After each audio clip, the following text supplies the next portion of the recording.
another episode of What the Shuck, the podcast. I'm Muddy River Sports Editor Matt Schuckman, and it's time for two big knuckleheads to talk some prep football as we get ready for a Friday night of action as the regular season winds down. And so I'm joined by WTAD Voice of Game Night, David Adam, who is also Muddy River News Editor. What's up, big man? Not much, man. Just trying to keep my head above water, man. There's all kinds of stuff going on around this doggone town, and then lots of fingers have to be used to plug all the holes in the dike and get all the stories written. And then just busy as all get out. That's why I kind of look forward to Friday nights. I get to change gears for at least 4 hours on a Friday night, and that's cool. True. That is a good thing. And you're right, it is a busy week. A lot going on. We've got postseason action on the high school level. Obviously, we had state golf last weekend. We've got regional soccer taking place this week, sectional tennis. We got cross country. This is the time of the year for that. Just all kinds of stuff going on. This is the time of the year that all comes to a head, and I think that's what's. I was just going to ask you about the state golf. Was there any one particular story that came out of last weekend that was, you had the Quincy High girls at the state tournament for the first time since 1983. By the way, I know this only because I graduated in 1983. Do you know who the lead player for the Quincy High girls golf team was that year? Come on. Ask me something. Val Brennan. Val Brennan, that's right.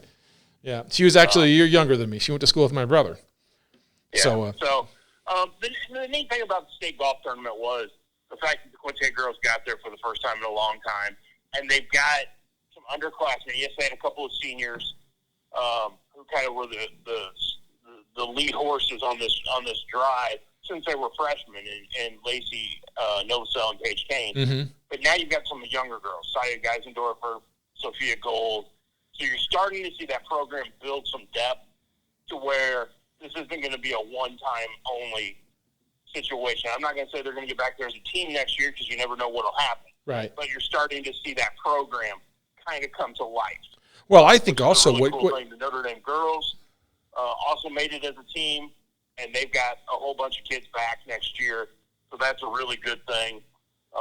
And then Blake Arnold, I know he was very disappointed he didn't medal, the Liberty Junior, but man, he played really well. Had a couple bad holes on the second day that kind of cost him a chance to medal. But Liberty's never had a kid finish higher at the state golf tournament, never had a medalist, and he's going to be primed with one more year to do that. So, I think there's a lot of good storylines to follow as golf kind of winds down this year, and then we'll pick up back in the spring as we move forward. And the other part of the side of that is Missouri boys play in the spring. Missouri girls are in the fall. Palmyra is sending 3 girls to the state golf tournament next week.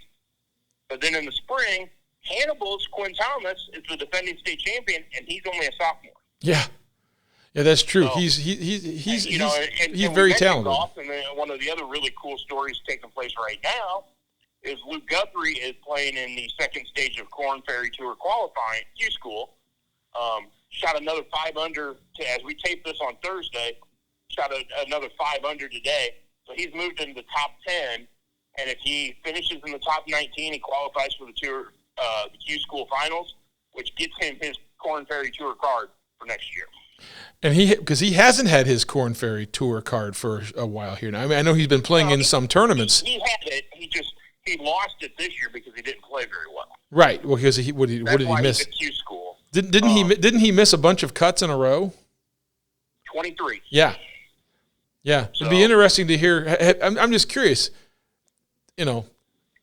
He's obviously in a rare level of golfers across the world. I know some people will go, well, he's not on the PGA Tour. Well, for crying out loud. I mean, the guy's still playing professional golf. But I'm just curious, what does 23 in a row do for the psyche?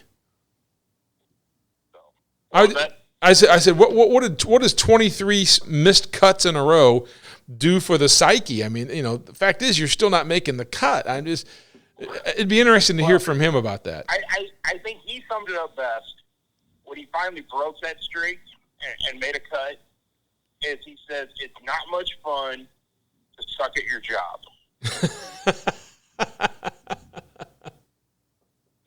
And true. When you're going up, that's his job. Professional golf is his job. Yep. And when you, week after week, miss every cut, you're not doing your job very well. And it would just be like us, in our profession, either writing bad stories or missing the stories. Mm-hmm. So I'm curious. Eventually you go, well, if I can't do my job, what do I do next? Well, I think we're seeing that he can still do his job. Yeah. Because he's playing really well this week. They will wrap that second stage of qualifying up on Friday, but he's in a very good position.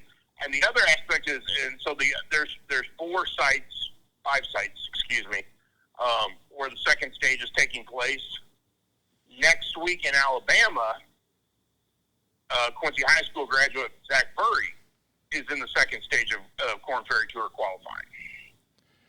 And of all got a chance if he plays well. Of all the golf stories that came out of last week, and that, including Luke Guthrie and the success of the Quincy High girls golf team, I just thought it was interesting to see. I don't think it was just local outrage. I think it was even statewide outrage about the way that the IHSA tournament has been changed in recent years to eliminate some of the golfers who get to the state tournament. I'm not sure everybody saw your story about that, but I thought it was fascinating to hear some of the coaches say, why are we cutting essentially the bottom 24 people? Well, and part of that is the interesting part of it, and I put that in my story, and I still haven't gotten a good explanation for it. And I went back and looked. So this rule came down about cutting. Basically, the Golf Advisory Committee made a decision in 2018 to say, okay, we're going to cut. We're going to cut from 12 teams down to 8, and from 112 individuals down to 72 for the second day of competition at the state tournament. And so in 2019, they did that, and they went from 12 to 8 and 112 to 72. In 2020, we didn't have a state tournament because of COVID. This year, they went from 12 to 8 teams, but they only went from 112 to 88, or in some cases, like in the Class 3A boys, about 91 because of ties. So you're cutting 24 or fewer kids out of a field of 112 and saying, sorry, you can't play the second day. Well, the cut didn't match the rules. So the IHSA Advisory Committee's recommendations that were approved were supposed to be cut to 72. Well, they let 88, 89, 91 kids play. So there's some discrepancy there to begin with, but hey, it's a state tournament. You shouldn't cut it all.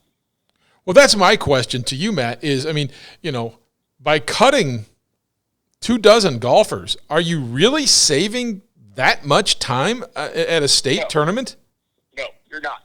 Because if you look, and there's ways around it. They say it's done for a pace of play. That was, and you can read it in the minutes from those meetings. It says right in there. The decision was made on pace of play, so basically, so the best golfers aren't standing waiting all the time. Okay? Well, if that's your big concern, like this year, you cut six groups. That's an hour. You saved yourself an hour, basically. Right. What's an hour? So I don't understand it. I haven't gotten a good explanation for it. I haven't gotten an explanation for why they cut so few this year compared to 2019 when they cut what the rules asked them to do. And I think it's a big farce. Because the IHSA loves to trump that it's for the kids, that it's all about equality, it's all about fairness. It's not so much about having the best players there or the best teams at the state tournament. It's about providing the most equitable and fair chance across the board. Well, you weren't equitable and fair, and you took an opportunity away from kids to play at the state tournament. Yeah. Shame on you, IHSA. Hey, Schuck, before we get into high school football, this is one of the, basically for our listeners, Matt and I we do about 12 seconds of prep work, and we just call each other and say, well, let's talk. So I'm sitting here talking to you, but I'm in the studios here at 535 Main. Matt is at home, and our fabulous publisher and managing editor, Bob Goff, brought in a new television to our studio this past week, and I happened to be watching the MLB Network. And, while you were talking, all of a sudden, something just popped up on the screen, and I want to get your immediate reaction to it. The Cardinals apparently have fired Mike Shildt. What? That's exactly what I thought. I'm sitting here watching Buck Martinez and some other guy and Brian Kenny, and right now on the screen it says, report, Cardinals dismiss Mike Shildt. Wow, I can't wait to find out more about that. That's kind of what I said. What in the world? There are questions about the way he handled some things throughout the year, bullpen and that stuff. But a lot of that is fandom, just being fans. Here we go. Right now, hey, Shuck. When you don't win games, you question it. Yeah, Shuck, I'm reading this right now. Mozeliak is being quoted. After a successful 2021 season, we have determined that we have a philosophical difference in the direction our major league club is going. We have decided at this time that it is best for us to end our partnership with Mike Shildt. And I'm just sitting there going, wow, this is way out of left field. Wow, that's out of left field. Did not see that one coming. Yeah, philosophical differences. I'd love to know what those philosophical differences are. Well, my former roommate better be on top of it so I can read everything he wants to write about. Well, plus our own Quincy Hall of Famer might be on top of this as well. This is stunning. Yeah, and when I say my former roommate, that would be Derek Gould of the St. Louis Post-Dispatch. Yeah, and when I say the Quincy Hall of Famer, I bring up Rick Hummel of the St. Louis Post-Dispatch. My guess is they were thinking, hey, baseball season's kind of over in St. Louis. I haven't had a Friday night out in quite some time. Man, I'm looking forward to the weekend. And now here it is on Thursday afternoon, and it's like, guess not, guys, because Mike Shildt just got let go. That totally caught me by surprise. Yeah, same with me. Okay, now we've discussed Mike Shildt. So the next thing is high school football. Where do you want to start? Well, it's an interesting weekend because it's week 8 of the regular season, and you've got some teams fighting for playoff spots. You've got some teams already locked into playoff spots, and you've got some teams battling injuries that put their playoff hopes in jeopardy. And I think across the board, though, probably the most intriguing stuff is at Quincy High, which they're going to win this week. Yeah. No questions asked. They're playing a Rock Island Alderman team that has scored 2 touchdowns all season. Right. I mean, they're in a lot of trouble there at Alderman. I mean, the football team's in trouble. The school's in trouble. It's going to be. It's been a long year already in Rock Island. Okay, so Quincy High wins Friday night. The Blue Devils improved to 4-4 with that victory.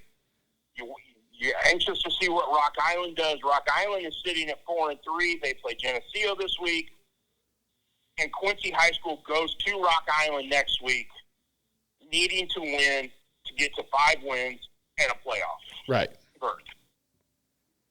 That's a tough call. That's a tough road to go on the road. And Quincy High's been good on the road this year. Yep. But I think what you're seeing from the Blue Devils is growth every week, which to me has been impressive with such a young group, that when they stub their toe, they haven't fallen back and gone, oh, we're too young or we're not good enough yet or anything. They just plowed through and have gotten better. What did you think about the Geneseo game last week? Because the Blue Devils led early, and then Geneseo was a failed 2-point conversion away from taking the lead. But when Quincy needed to move the ball in the final 4 or 5 minutes, Aiden Byquist had some big plays and kept the ball out of the Maple Leafs' hands. I mean, I know Geneseo is young. I don't think Geneseo's at the bottom of the league. But does that just sort of, for the Blue Devils, count as a, hey, I don't care how you win, just win type game? Yeah, I think so. And I think you saw, we talk about growth, the growth of Aiden Byquist has been as impressive as anything for me. You look at he's got some players around him. Gregory Quinn is a really good football player. Jack Medemeyer has been a guy they've gone to in the red zone to catch touchdown passes. Peyton Weech, a senior, has made big plays on both sides of the ball. Ty Douglas, to me, is one of the best athletes out there. Mm-hmm. But Aiden Byquist has gone from being part of a three-man race to be quarterback to it's my job, and I'm going to get better each week, and I'm going to find ways to make plays so this team wins. And his confidence has soared as the team's confidence has soared. Yeah. Quincy Notre Dame lost its third straight last week, Matt, but I'm going to be honest. I want to see the small school team, mind you, the small school team that can beat Lutheran St. Charles. Holy cow, were they good.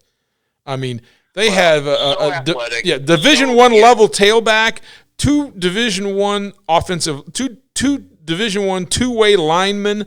Their quarterback was 6'4", 225. He threw two fly patterns to I can't even remember his name anymore, to a young man who caught two bombs. He just literally just ran down the field, and they just threw it over everybody's head. What a fantastically skilled team.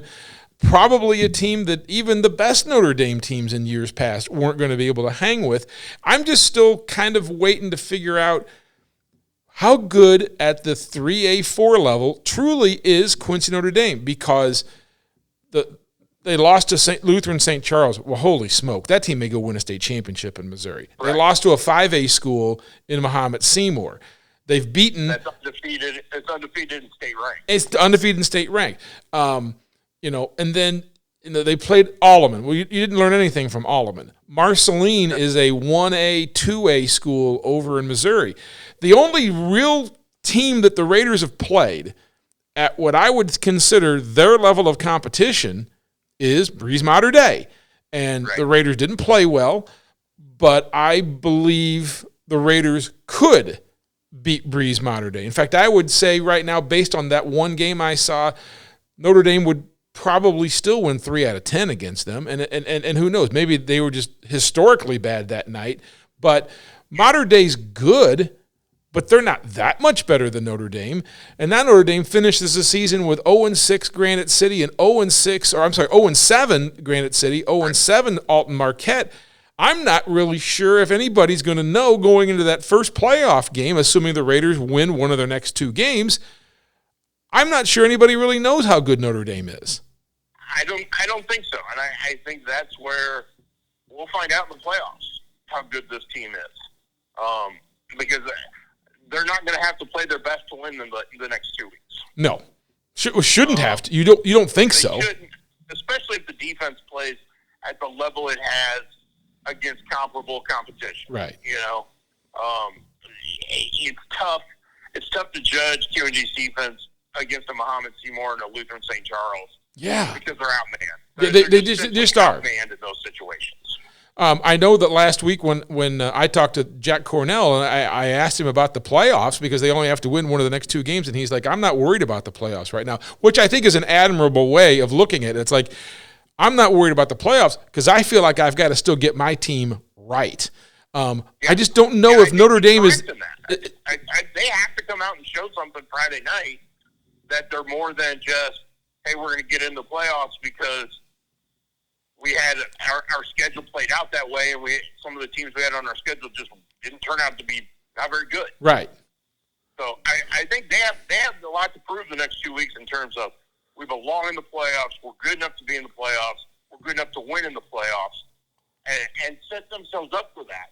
Now, another team that kind of is in that spot or in that situation is Camp Point Central. Now, Camp Point Central is sitting at 6-1. They won the WIVC North, but their last 2 regular season games are against teams with losing records, or were supposed to be. Well, that's North right. Green, who was this week's opponent, backed out. They've got a bunch of injuries and players under disciplinary suspension, I would assume, the way the press release read. So they basically said, we don't want to play a varsity game this week because all we have are freshmen and sophomores, and we're worried about their safety. And I applaud the school for doing that, to be really quite honest. Yes. So, and everybody was in agreement that, okay, makes sense, Point Central found a replacement. Or did they find one? Team that played for a state championship in 2019 and is really good and state ranked in Moweaqua Central A&M. So Moweaqua Central A&M is coming to Camp Point, 1 o'clock Saturday afternoon. You got the number 4 team in Class 1A against the number 8 team in Class 1A. And instead of rolling into the playoffs, basically going, okay, we're not really getting tested the last couple of weeks, but we'll be ready for the playoffs. Now you're getting a playoff caliber game to ensure that you're ready for the playoffs. And don't you just want to, like, the next time you see Brad Dixon, kudos to Brad Dixon for going out and finding this game and saying, hey, let's go, let's play. I love that. Well, yeah, because there are coaches or administrators who would have said, let's see, who's available? Okay, Moweaqua Central A&M's available. They're 5-2, state ranked, really good program, and let's not play them. Let's go see if we can find somebody of lesser quality just so we get through the week. Well, they could skip this game and find somebody else and say, well, we want to be 8-1 and we want a home playoff game. I mean, honestly, if Central loses this game, they may have to hit the road for their first game. But I think that sends such a good message to your kids and to the program. This is about challenging yourselves. Let's go find a team that's going to make us work hard. So, even if the Panthers lose, I mean, to me, the only way that this comes out badly is if Moweaqua Central A&M just comes in and just crushes them. Okay, well, then maybe it wasn't such a good idea. But I don't think Central is going to get – I don't see that happening. No, I don't either. I think Central's a pretty darn good team. I don't know if they're good enough to make a legitimate run toward, a state semifinal or state championship game berth. But they've got a lot of really good pieces, and they've got experience up front. I think of our Illinois area schools, they're probably the one that's best suited to do something in the postseason. Mm-hmm. What about Unity? What about Unity? We got a team that just keeps rolling. Well, the Hannibal just keeps rolling. I'm just curious. I'm curious about Unity. Unity was the one that I think pulled off the little bit of the shocker last week by beating Brown County. Well, they did, and they still got 2 really tough games to get by the next couple weeks to see if they can get in the playoffs.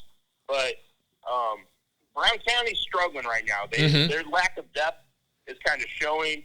And the fact that their starting quarterback is injured really showed. Yeah. And but give Unity a ton of credit.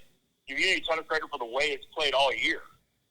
But they have found a way to stay in games and then make plays late in games to win games. And I mean, Unity, because they've got some home run hitters out of the backfield, and because they play such darn good defense at times, they could be a scary team if they get in the postseason. 2 things out of Missouri. Number 1, do we need to spend any more than 10 seconds on Hannibal dominating the North Central Missouri Conference? No, because they're going to win. They're going to crush Marshall this week, win the conference title, and they're just going to keep rolling. Right. The second one was, and I think I said last week, it was exciting for me to see Highland have a chance to prove itself. Well, Highland beat Palmyra last week. Somebody stopped in our office. I don't know. They dropped off something for Bob, and he was a Highland grad or a Clarence Cannon Conference follower or whatever, and he said that he thought it was the first time in over 30 years that Highland had beaten Palmyra, and that's not a bad Palmyra team by any shape or form. I mean, good on for the Cougars. Yeah, I think the fact that the job Dave DeGarmo has done there in turning that program around has been impressive, because you got to go back to the Doug Wilson days to find when you had a good Highland team. Mm-hmm. And then a name I threw out yesterday when we were kind of talking about this stuff, Lorenza Abbey. And we're talking 30 years ago now. We're starting to get to that point, 25 years ago, 30 years ago, and now you're seeing guys Now, it helps to have the athletes they have. They have 4 all-state sprinters for playing football. You throw those guys on the field, that makes a big difference. That for sure does. Well, I saw your play of the week that we posted on Muddy River Sports. Basically a quarterback 3-step drop, lobs it up down the right side, and lets a guy go run underneath it. Yeah. So, I mean, and what it does is it creates a really unique scenario, because next week you will have Highland playing host to Monroe City, and those will be the top 2 teams in the Class 1 district. So you get a district the week before districts start. Your top 2 teams in the district face off against each other, which could potentially then lead to a rematch if both would play through the district the way it would. So, I mean, Highland has set itself up to do something special this year. But they're going to have to win that second match. I mean, let's just assume Monroe City is going to come out of its side of the district bracket. That would be a fun matchup to see those 2 teams get back together for in the postseason. What else is going? Any other football we need to talk about? Because I want to get off the air with you, and I want to find out what the heck's going on with Mike Shildt. Well, I'm with you. While I'm sitting here, we've been chatting. I flipped over to the Major League MLB Network, and now I'm intrigued. Now I want to jump on Twitter and see because Twitter's going nuts at the moment. Oh gosh.